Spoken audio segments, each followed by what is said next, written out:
Hey all, it's Matt, your average gamer. Today we've got something totally different for you guys as we'll be showcasing 5 powerful Guardian Swordspear builds. Each build is different and works around the Guardian Swordspear's fantastic base damage, particularly on Keen. To keep it interesting though, we'll be adding a ton to these builds and take on tough late game bosses on New Game Plus 7. Before we move on to these insanely good Swordspear builds, I'd like to mention the VPN I've been using, ExpressVPN. It's a great way to keep your browsing safe. There's an extra 3 months free in the description below, so be sure to check that out as it keeps your browsing safe and helps the channel out as well. First up here is the Lightning Guardian build, which will focus on the Keen Guardian Swordspear and Electrify Armament. This is a faith and dexterity build that mixes incantations like Ancient Dragon Lightning Strike with the Keen Swordspear. When using Electrify Armament with 50 Faith and 40 Dexterity at level 150, we can hit over 800 AR with the Swordspear. This is a great way to take advantage of the Swordspear's excellent base damage in combination with the added 180 plus damage you get with Electrify Armament. As you can see here, we're taking on the Fire Giant, mixing in use of the Swordspear with Thunderbolt and Ancient Dragon Lightning Strike. This, while utilizing the powerful AR of the weapon, can easily handle the Fire Giant's 64,000 HP on New Game Plus 7. Sure, he can be a tad challenging and always intimidating, but he'll go down quickly to the massive output of lightning damage this build has. The lightning damage potential of this build is truly unreal. You can do an insane amount of damage. He's also a larger target, which makes it perfect to practice something like Ancient Dragon Lightning Strike in combination with the Swordspear and Thunderbolt. He's basically perfect for this, and he'll fall rather quickly to the combination build between the two, as Ancient Dragon Lightning Strike particularly does a ton of damage to larger targets. This combination, you'll be quickly moving past the Fire Giant and moving on to Farum Azula, where we'll be showing off more builds against the late game bosses and a variety of different things that you can do with the awesome Guardian Swordspear. Everything is timestamped in the description, by the way, and this is basically a showcase with 5 awesome builds, and for build 1, this is our equipment. Equipment, we have the Keen Guardian Swordspear with Thunderbolt. We're using Electrify Armament, Gravelstone Seal plus 25. We have the Knight's Cavalry set on. We hit 51 poise, Shard of Alexander, Ritual Swords Talisman, Lightning Scorpion Charm, Dragoncrest Great Shield Talisman, and the Lightning or Defense Faith tier. Let's get into stats. And we're certainly thankful for the Guardian Swordspear's awesome base damage. When it's fully upgraded, it has really great base damage with an A on Keen that leans more towards an S. So between that and the Faith that we have at Electrify Armament and Ancient Dragon Lightning Strike, this is a really powerful combination build. Before we move on to more bosses, I'd like to show you where to farm and get the awesome Guardian Swordspear. There are several places to get this weapon, but the best place to farm in my opinion is the Minor Erdtree Church in the Outlast Plateau, as you'll be able to farm them around the church, and there's 5 or 6 here, and then reset them and farm them again. They're also fairly easy to fight. They're actually really easy to beat up, and you can farm this fairly quickly. Just be aware that they can poison you with enough attacks. That's really the only thing you have to watch out for. They do wield the Swordspear obviously, but they're very easy to take down. As you can see here, I didn't get the drop from any of these guys. It's probably around 2% or so for the Guardian Swordspear. I'm going to show on the map where you can farm it though, and it will be easy to get as you can farm them fairly quickly using this route at the Minor Erdtree Church. There it is in the Outlast Plateau. That's the exact spot on the map. And there's 2 other places you can get the Swordspear early if you want it earlier in the game, and that's in Caelid by both Minor Erdtrees. There's Guardians there that you can farm the Swordspear in that spot, and the other Minor Erdtree in Caelid. Between those 2, you can easily farm them through those routes as well. And once again, I showed those spots on the map, and that's a great place to go there. And the next one up, we're going to be doing the Blood Guardian build. Blood Guardian build is a powerful way to build up bleed and get solid damage out of the Swordspear itself. Here we have the Guardian Swordspear and Blood Affinity, giving us around 600 AR and close to 130 bleed. We'll be using Repeating Thrust, but another great option here is Blood Tax. Both will chew through the Godskin duo fairly easily, as each of the Ash of War is able to proc bleed usually once. Each time you use the Ash of War, you can usually proc it once, making it a very potent choice. Damage in combination with the amount of bleed we are getting is another great way to mix up the Swordspear, and although it doesn't work in Keen Affinity, Blood Affinity will give you a B in Dexterity, so your damage will still be solid. We use Sleeping Pots to make our lives easier here, as it's a great way to handle the Godskin duo. If you're ever having trouble with them, Sleeping Pots is always a solid answer. Repeating Thrust absolutely destroys their nearly 40,000 combined HP on New Game Plus 7, and we're able to beat them fairly easily. This Blood Guardian build and setup, that was a lot of fun to do too. It's a nice mix up to what we regularly do with Bleed as far as all the jump attacks and stuff. You can always change it up. There's a whole bunch of different good weapons you can utilize for Bleed, and the Guardian Swordspear is no exception with repeating thrust and blood affinity. And down goes the Godskin duo. We're going to be getting into stats, equipment, and everything you need to know for this build and setup too, which works differently than the last one because we're going to have a lot of variety here overall. Let's get into equipment. Setup, we had the Guardian Swordspear and blood affinity. We had repeating thrust on it. Blood tax works too. Any seal will do. Knight's Cavalry set. Shard of Alexander. Ritual Swords Talisman.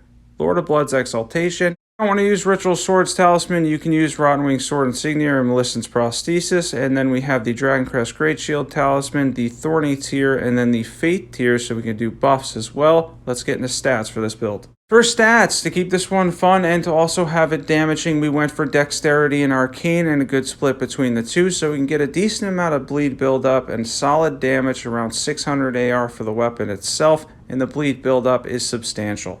Really a powerful and fun change up from our normal jump attack bleed builds, and then obviously Magwyn's Sacred Spear. And next up is Beast Clergyman and Malekith, where we'll be focusing on our Mage Guardian build, and we'll be using Glintblade Phalanx for this build. So this took 3 tries in total, but the first try actually didn't count because I lost my internet connection. I was having a little bit of internet connection troubles, and I was in the middle of the fight, and it ended up putting me back in front of the fight when I was able to log back in, but the internet obviously continued to have a little bit of issues, so I ended up going offline from this point on. The combination and idea behind this build is simple. We're going to be using Glint Blades to do the posture and poise damage in combination with the Guardian Swordspear and Cold Affinity to build up frost damage and get good AR out of the regular hits as well. We'll be mixing in the posture damage in combination with the dexterity scaling we're getting on frost to get in hits when we could. The use of the ash here is primarily for those poise breaks, while the Swordspear itself and frost will build up frost damage while getting a good portion of its damage from your dexterity stat. Beast Clergyman gave me a little bit of trouble. I'm not really going for damage with the Glint Blades, so we don't have incredibly high intelligence here. We're leaning more towards dexterity, but getting in random hits does enough damage, even if he is hitting me back and I'm not doing my best at dodging. The Swordspear does solid damage, saw the Frost proc there, and we're going to get another one on Malekith. Malekith did give me a little bit of trouble as he is quite mobile, but even so, I was able to continuously build up the posture damage on him, and eventually, as I mentioned, we'd be able to proc Frost as well. Take additional damage after the Frost proc, and there we can use the Swordspear to finish off Malekith in what would be a bit of a tough battle in the end. This is an excellent combination though if you're looking to mix poise damage, frost damage, and the Guardian Swordspear's powerful regular hits and moveset. With that said, you can see he did give me a little bit of trouble in the end, but we're able to move in on him and get some hits. Going under him is often a safe spot, especially because if he does the flip forward and destined death, if you go behind him, you can avoid the attack entirely. Also doesn't have a ridiculous amount of posture either. On New Game Plus 7, their poise is increased by about 30% from base New Game, I think, if not maybe a little bit more. So it could be a little bit more challenging, but he's definitely breakable. You can break his poise, as you can see there. We got the Frost proc on him, and then we're able to break him and do even more damage afterwards. He does get some hits in at the end there with his destined death and whatnot, but we end up beating up Malekith, beating him in the end, and then taking out obviously Beast Clergyman and winning that battle as well, as we move on next to Guadian and a different build and setup. But for this one, we're going to go over equipment. For equipment, we have the Guardian Swordspear and Cold Affinity with Glintblade Phalanx on it. We have any seal will do for this build. Knight's Cavalry set, we hit 51 poise, same set again. Shard of Alexander, Ritual Swords Talisman, Magic Scorpion Charm, Dragoncrest Great Shield Talisman, the Magic tier, and then we can use the Faith tier to get in some buffs as well. We're going to get into stats for this build. As far as stats go, we're focused again on dexterity because it has good dexterity scaling and cold affinity, so that's going to be our main focus to get a lot of physical damage with around 20 points in intelligence, just to give us a little bit of boost in magic damage, but we're mainly going for the dexterity scaling, the frost procs, and then obviously the posture breaks as well. Next up is the pure and obvious Swordspear build, Keen Affinity Giant Hunt Guardian Swordspear. This is a pure dexterity build, and out of all these, this takes the most advantage to the base damage on Keen Affinity with that A scaling the weapon gets. We took on Guadian here, and we're able to basically stun lock him with Giant Hunt. Giant Hunt is extremely powerful against targets with low poise, as it can fly them up in the air, and since they're usually vulnerable as they get up, you can attack them again with Giant Hunt and end these types of fights quickly. For bigger targets, Giant Hunt does solid poise damage too, and the damage in general off your dexterity stat with that A scaling and high base damage is a powerful one without a doubt. Keen Swordspear might be the best pure dexterity build in the game, simply for the fact that it combos insane base damage with a nearly S scaling on a weapon with a solid moveset and decent reach.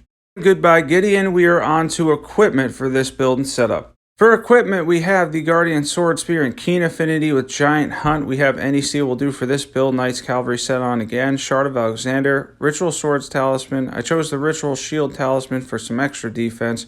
Dragon Crest Great Shield Talisman. Then the Faith tier for some buffs, and we also have the defense tier as well. Let's get into stats for this build. And for stats, this is a pure dexterity build and probably the most logical build that's on here. You're going to get a ton of damage out of Giant Hunt. Again, that base damage, the A scaling that's basically an S, the pure damage you get from the Guardian Swordspear. This is an awesome, powerful dexterity build and setup. Definitely one you're going to want to try. And next up, we have last one here, which was the hardest to pull off, and this certainly wasn't easy by any means. The one here is the Flame Guardian that we're going to be doing, which uses flame art on this Guardian Swordspear in combination with the Giant Seals and Burno Flame. This was particularly tough on Godfrey, as mixing stuff up can sometimes be difficult with his moveset. We are using Flaming Strike here, which adds more fire damage, hitting over 800 AR even though it is split damage. This focuses minimally on dexterity and strength and all on faith for both the damage of the weapons and any incantation that you're using for this build. Godfrey's first phase wasn't too long of a battle, and during phase 2 you're going to see I'm fairly certain I should have actually ended up losing again, as I end up with like 10 HP at one point, but after 4 or 5 tries we're able to get to him. You're going to see the second part of Horaloo. The battle there is going to be a little bit more difficult, as Godfrey's moveset is, again, difficult to deal with when you're using Burno Flame, but you can do a lot of damage to him. He has 0 fire resistance after all. Burno Flame can be especially risky on New Game Plus 7 because Godfrey's physical attacks as well as Horaloo do massive damage, and his grabs on New Game Plus and beyond will often one-shot you even at 60 vigor. After a little bit of running around, maybe a lot of running around, we were able to take him down with a combination build of Burno Flame, Flaming Strike, and the Guardian Swordspear's awesome over 800 AR that you get from it. When you do get in hits, you're getting a lot of damage out of that, and the fire and physical damage is pretty serious on this weapon.